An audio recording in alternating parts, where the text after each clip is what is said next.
Di dalam organisasi, memahami kenapa seseorang melakukan sesuatu itu penting sekali. Disinilah teori atribusi berperan. Atribusi itu mudahnya, proses kita menentukan penyebab suatu perilaku. Kita lakukan ini setiap hari, tapi di organisasi ini jadi alat penting untuk manajer. Bayangkan seorang penjual selalu gagal mencapai target. Apa karena kurang usaha, kurang pelatihan, atau mungkin karena pasar lagi lesu? Teori atribusi membantu kita menganalisis situasi seperti ini, memberi wawasan tentang motivasi karyawan, kinerja, dan akhirnya, efektivitas organisasi. Dengan memahami alasan di balik perilaku, manajer bisa menyesuaikan pendekatan mereka ke masing-masing karyawan. Pemahaman yang lebih dalam ini membuka jalan untuk komunikasi yang lebih efektif, program pelatihan yang tepat sasaran, dan tim kerja yang lebih terlibat dan termotivasi. Ingat, orang adalah jantung organisasi. They akan braidways untuk memaksimalkan reach. Untuk memahami kekuatan atribusi, kita perlu melihat 3 komponen utamanya: lokus kendali, stabilitas, dan kendali. Elemen-elemen ini menyediakan kerangka kerja untuk menganalisis perilaku dan memahami motivasi di baliknya. Lokus kendali mengacu pada apakah mengaitkan penyebab suatu peristiwa dengan faktor internal atau eksternal.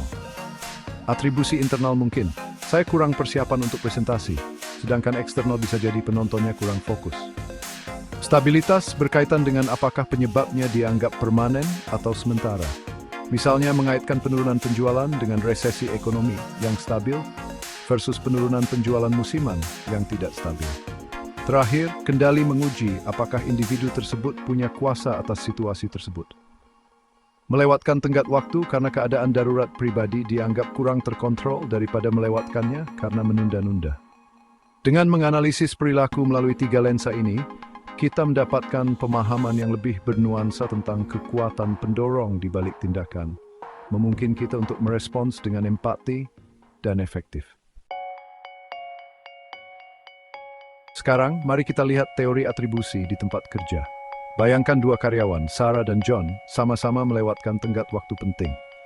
Manajer yang rentan terhadap kesalahan atribusi fundamental mungkin langsung berasumsi keduanya kurang berkomitmen.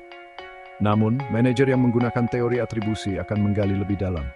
Setelah diselidiki, manajer menemukan Sarah sedang menghadapi masalah keluarga, faktor eksternal, tidak stabil, dan tidak terkontrol.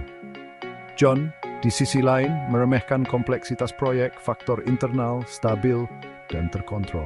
Lihat bedanya? Pemahaman bernuansa ini memungkinkan manajer untuk merespons dengan tepat. Sarah mungkin butuh dukungan dan fleksibilitas, sementara John mungkin butuh pelatihan tambahan atau revisi jadwal. Pendekatan ini menumbuhkan kepercayaan, mendorong komunikasi terbuka, dan pada akhirnya menghasilkan lingkungan kerja yang lebih produktif dan harmonis.